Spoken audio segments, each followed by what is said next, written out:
जब त्रिभुज की भुजा को हम आगे बढ़ाते हैं, बाहर जो कोण बनता है बहिष्कोण पाते हैं।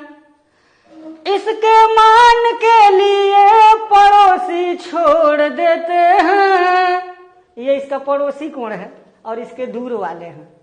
इसके मान के लिए पड़ोसी छोड़ देते हैं। जो कोण दूर होते हैं उन्हें हम जोड़ देते हैं। जो कोण दूर होते हैं उन्हें हम जोड़ देते हैं। कोई बात अगर कहा जाए, सीधे अगर कह दिया जाए तो उतना प्रभावी नहीं होता है जी, लेकिन उसको अगर कविता के माध्यम से या संगीत के माध्यम से बता दिया जाता है उसका ध्यानाकर्षण हो जाता है जी। और जिस मुद्दे पर, जिस टॉपिक पर ध्यानाकर्षित हो जाते हैं वो उनको समझ में आ जाता है। तो यहाँ एक त्रिभुज का बहिष्कोण है, ज्योमेट्री का एक टॉपिक है। ये त्रिभुज ABC है और इसकी भुजा को अगर हम आगे बढ़ा देते हैं, कोई भी भुजा, तो यहाँ बाहर जो कोण बनता है इसी को बहिष्कोण कहा जाता है, exterior angle of A triangle. इसके पास में जो कोण बनता है इसको छोड़ करके यह कोण और ये कोण, इन दोनों कोणों को जोड़ देते हैं तो बहिष्कोण आ जाता है। अगर सिद्ध करना चाहें तो मैं सिद्ध, अगर मान लिया यहाँ पर मैं नाम रख दूं angle 1, angle 2, angle 3 and angle 4, तो कोण 1 धन कोण 2 बराबर हो जाएगा 180 अंश, समीकरण नंबर 1। और ये भी हम जानते हैं कि किसी त्रिभुज के तीनों अंतः कोणों का योगफल 180 अंश होता है।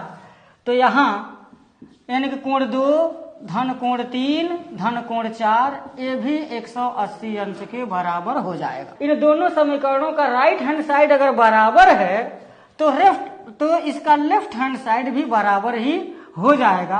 अर्थात कोण 1 धन कोण 2 बराबर कोण 2 धन कोण 3 धन कोण 4, और कोण 2 से कोण 2 कैंसिल होगा तो कोण 1 बराबर कोण 3 धन कोण 4 हो जाएगा। ये जो बहिष्कोण आया है उसकी जो वैल्यू होगी वो त्रिभुज के इस कोण को छोड़ करके ये जो दूर वाले जो कोण हैं उन्हीं को हम जोड़ देंगे तो मान निकल जाएगा। थोड़ा सा इसमें गुनगुनाऊंगा।